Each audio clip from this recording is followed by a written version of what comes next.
Hi, I'm Peter J. Ray. Welcome to Adventures in History. Today's topic is Augusta F. Smallshaw, 1986, Part 2. This is the continuation of an interview I conducted with my grandmother, my mother's mother. What do you remember about your grandchildren when they were young?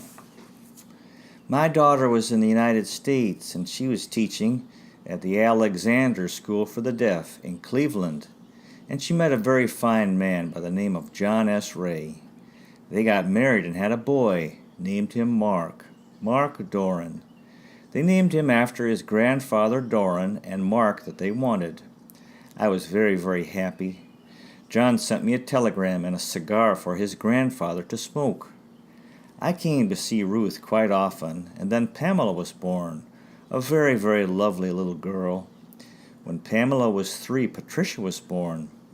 I came and looked after Mark and Pam while Ruth went to the hospital for Patricia to be born. I gave her a receiving blanket, and she always called that her banky. She used to cling to it and always took it to bed.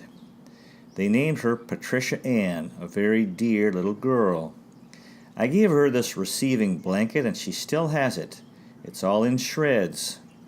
I was telling her boyfriend about it, and he said, "Yes, I've seen it. I'm better to cling to than a blanket." That's her boyfriend at the present time, Theodore Herwig. Editor's note, the two have since broken up. Well, then when Patricia was about 2, a lovely little boy came along, and they named him Peter John. Peter was his chosen name, and John his father's name. Both boys grew to be tall, dark, and handsome. I am small. I weigh 102 pounds, and I have a picture taken with my 2 big grandsons on each side of me. What do you remember about Mark, Pamela, Patty, and Peter as they were growing up? Well, I came to see Ruth, and then I go and visit my sister, my youngest sister, who is 10 years younger than I. She got married and lived in Tacoma, Washington. My sister Norma. Tacoma is about 200 miles south of Vancouver. I'd go and visit her. I'd visit Ruth for a couple weeks, and then I'd be home for a couple weeks, and then I'd go to Tacoma, Washington. My husband was very generous about letting me go away any time I wanted to. He wanted to be free, and I guess he thought I should be free. I'd say, "I want to visit Ruth," or "I want to go and visit Norma," and he never stopped me. He was very generous that way. So I'd go and visit Norma, and they'd say, all you've talked about since you've been here is Mark, Pam, Patty Ann, and Peter John." So I didn't control myself very much in that way, but that was what I was interested in. Tacoma, Washington is a very nice place. Editor's note, at this point in the outdoor interview, a foreign matter from the sky landed in the SFMC editor's hair. "Ha ha! A bird. Ha ha! Christened you, eh? You'll have to wash your hair out." Then my son got married. Ruth got married in 1950. Mark was born in 1952. And I'll always remember 1952 because we bought a Plymouth car and I couldn't drive. In 1952 I learned to drive, and my first grandchild was born, which was Mark, and my son got married. 3 outstanding things happened to me that year. My son was married about 3 years when they had a son, and they named him Brian. When Brian was a little boy, he was really a marvelous little boy. His grandma doted after him, as well as his mother and father. When Brian was a little boy and I came to visit Ruth, she got after me and said, "All you've talked about since you've been here is Brian, Brian, Brian." She started to cry because I talked about Brian all the time. She was about ready to go to the hospital to have Patty at that time. So I had to try and curb my doting talk about Brian, Brian, Brian. Then when Brian was not quite 2, another little girl came along for my son and daughter-in-law. My son married a very darling little girl by the name of Doris Irwin. I liked her very much. She was a good housekeeper, very, very faithful wife, and a good mother and a very good secretary. She would have left the children in care of babysitters and gone back to work. She got a very good salary. My son said, "No, I think a mother should bring up her children and not have babysitters." He was working for the government at that time. He got a job as a chartered accountant for the mineral resources of all of Saskatchewan. He said, "I'm earning enough money that you don't have to go out to work, and I think a mother should look after her children and not babysitters." So Doris had to stay home, but she would have let babysitters look after the children during office hours. I never wanted to leave my children. I was very jealous of their affection, and I wouldn't let anybody stay with them except once in a long time when I wanted to go out. I wanted them to love me and nobody else. Ha ha ha. And I think they still do. My son lives in Regina now, about 5 miles away. He's retired. They retired him at age 55, and he's doing a lot of traveling right now, in 1986. But when he's home, he phones me every day to see if his mother is still alive. If he doesn't get me in the morning, he phones at noon. If he doesn't get me at noon, I go out a lot, he phones me in the evening. So I'm very fortunate there. My daughter lives in Cleveland, and she's a very, very good correspondent. I know pretty well how she lives, so I feel very, very fortunate. I think my children still love me. Had enough? Is your throat bothering you? Yeah, a little husky.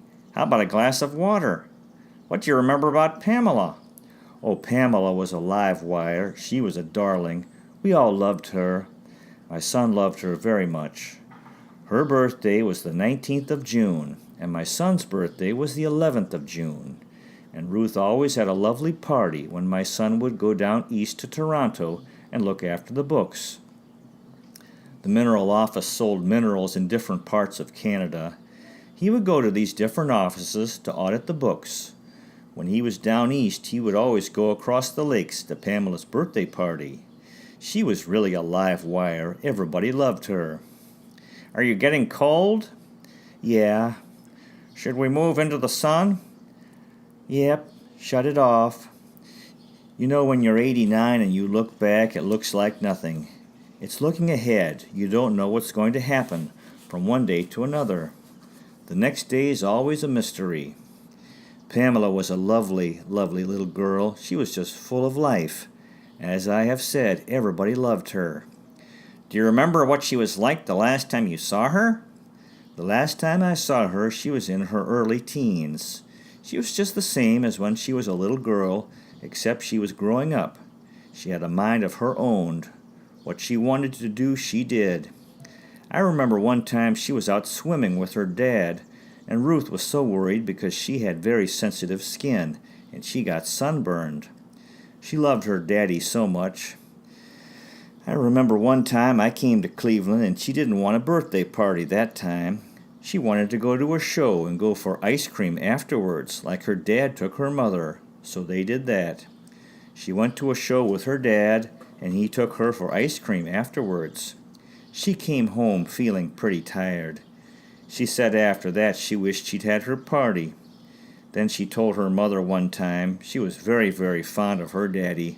She told her, "You know, Mother, I'm very cross with you." And she was just a little girl. "I'm very cross with you for marrying Daddy." Her mother said, "Why, Pamela?" She said, "Because I wanted to marry him." Ha ha ha. She was very fond of her daddy. Did she ever write you letters? Oh yes, she used to tell me about her schoolwork when she was visiting Ruth and she'd come home from school. She always had a bubbly story, her adventure coming home from school. I would be listening and Ruth would say, "Oh, she's always like that." Bubbly story, you know, exciting story just between school and home. Do you remember any of those stories? Not really, no. Usually some car or somebody like that, you know. She was a very lovely little girl. Pamela developed diabetes. Ruth and John and Patty and Peter went to the Bahamas a little before high school finished. And then Mark and Pam came down afterwards to the Bahamas. Ruth and John didn't know that she had diabetes, but she had the symptoms of diabetes. They were living in the big house on the island. Mr. Williams' house? Mr. Grant's house. Grant's house, yes, the big house. Ruth and John had company, and Pamela was feeling sick. There was a big doctor's book in the house, and she looked through this book, and she said, "According to this book and the way I feel, I've got diabetes." Anyway, Pamela got worse and worse, and she died. She went back to Nassau in the amphibious plane as a corpse. They took her to the hospital and had an autopsy and discovered that she died of diabetes. And it was a teenage diabetes, and it's very bad kind, and it takes them quite quickly. If they do recover, quite often they go blind. So we lost our Pamela. After Pamela died, my son would never come to Cleveland. What was my mother like after Pam died? Pamela's mother almost took a nervous breakdown. She just couldn't face people. She couldn't even go to the hairdresser to get her hair done. She had to have people buy the groceries. I was very, very worried about her. John felt terrible, too. It was very, very hard on the rest of the family. Very hard on Mark. Mark, of course, being older than Pamela, felt a little bit responsibility. And Peter was only 10. Very hard on Peter and Patty, too, I'm sure. But Ruth took it very hard because she felt she hadn't watched her health enough. She felt responsibility, but the rest of the family said, well, we were all there.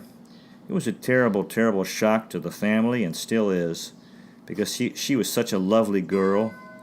Even today we feel, oh, if only Pamela was here.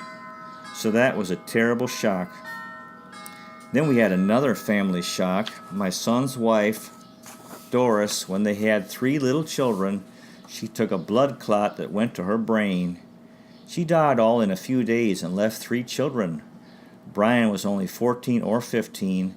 Janet was about 12. Joan was only 9, nearly 10. So I tried to be mother to the family. I think they still think of me. I felt like I took the mother's place as good as I could. Their other grandmother lived in Regina, but she was older than me. She wasn't as well in health. When my son had to go away to do some chartered accounting work, I used to go to his home and look after the children. I cooked for them. I don't think I was as good a cook as their mother. I always made such small meals. Anyway, they were glad to have Grandma there. So I grew very close to Brian, Janet, and Joan. Janet is now married and living in Toronto and has 2 children. Brian grew up, went to university in Regina, and couldn't get a job. He got a chance to go with World Youth Exchange. He went to Indonesia. The next year he went to the Philippines. Then from there, instead of coming back to Regina, where he couldn't get a job while going to university, he was advised to go to Tokyo, where he could teach the young Japanese boys and children the English language. The Japanese are very, very anxious for their young men to learn the English language. The English language is the business language all over the world. They want their young men to learn English so they can go all over the world and sell their cars. Patricia has a Japanese car called a Honda Civic. Brian was teaching English in Tokyo and got very good money for it. Then he came back and thought he'd go to university in Regina, but he couldn't get a job. Depression was very bad in Regina, and there were no jobs for university students. So he said, well, I'm going to go back to Tokyo where there's a job waiting for me. So he went back to Tokyo and went to university there, Sophia University. It's a Roman Catholic university. My son teased me. Well, Brian's going to a Roman Catholic university, and Mother, he'll come home with a big iron cross hanging around his neck. It was recommended by one of the professors at the Regina University, this Sophia University. It wasn't too far from where Brian had a suite, so he went there and got his Bachelor of Arts degree with distinction. He's still there. He's a freelance writer, computer operator, copywriter, very, very busy. He'd rather be in Regina because he misses the Regina Library so much. No English library there. Janet is in Toronto, married to a very nice boy by the name of Gary Conway. She has a little girl by the name of Misty Nova. She's 5, and she has a little boy by the name of Brendan. He's 2. Joan is in Regina, and she's very much like her mother. Her dad feels very happy to have her home. She's going to university in Regina. Joan's taking up biochemistry. She's a very, very good student. Too good. She studies all the time. She usually gets a scholarship, so she doesn't have to pay her university fees. She's in her last year. Patricia Ann is studying to be a doctor. She's living in Cincinnati. What is Patty going to specialize in? She did tell me something to do with medicine. Mark is living in Brimfield, Massachusetts.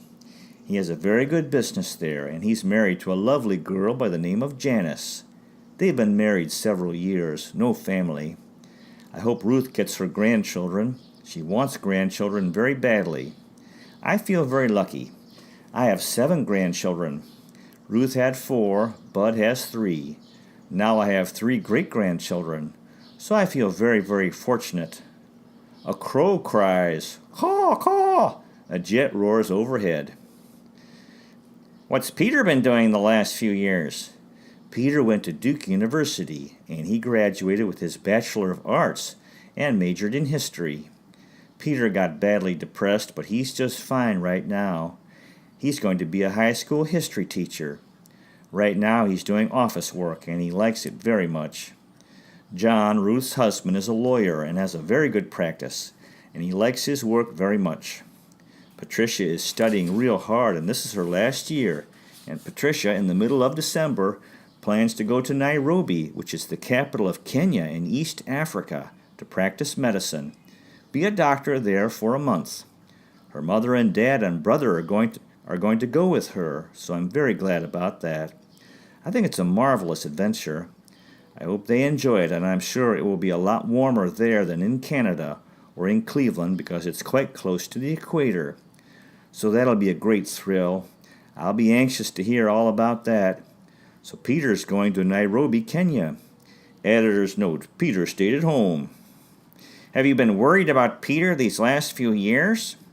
I've been very worried about Peter these last few years, and I've prayed morning, noon, and night that he would feel better, and he is feeling better. So is his mother and dad. All of his friends and relations, and a lot of my friends, are praying that Peter would feel better after getting very depressed. He is better, and we're so thankful, and we feel that our prayers are answered. We still pray for him. What was my mother like the first time you saw her after Pamela died? Oh, she was in a terrible state. When was that? How long after she died did you see her? Not many months. She was still in a very bad state of shock. We were all worried about her. Her dad was worried about her, too. She really went to pieces. We were so afraid that she'd take a complete nervous breakdown. We all told her that she had to pull herself together because she still had 3 children that were depending on her, a husband and 3 children. She should pull herself together for her family, and she eventually did. She's all right now. She feels that Pamela is safe. Pamela is happy. She was a darling girl. She was almost too good to live. She would go and visit sick people, even in her teens, and go and work in the church library and things like that not many teenage girls do. She was almost too good to live, and she didn't live. So maybe God wanted her, but we wanted her too. Yeah. Now we have 4 comments. The first is from John S. Ray, my father, quote, Grandma Smallshaw's memories of her childhood growing up as the daughter of a pioneer family on the prairies of Western Canada sound very much like passages from Willa Cather's book, My Antonia. John S. Ray, Cleveland, Ohio. The next letter is from Alice Garcia Ni Ray in Quezon City, Philippines.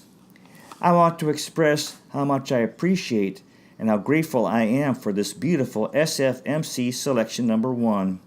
I really enjoyed and I loved reading this selection about Mark, Doran, Pamela, Patricia Ann, and Peter John.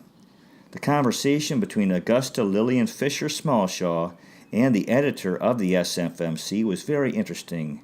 There was an atmosphere of warmth and care for one another.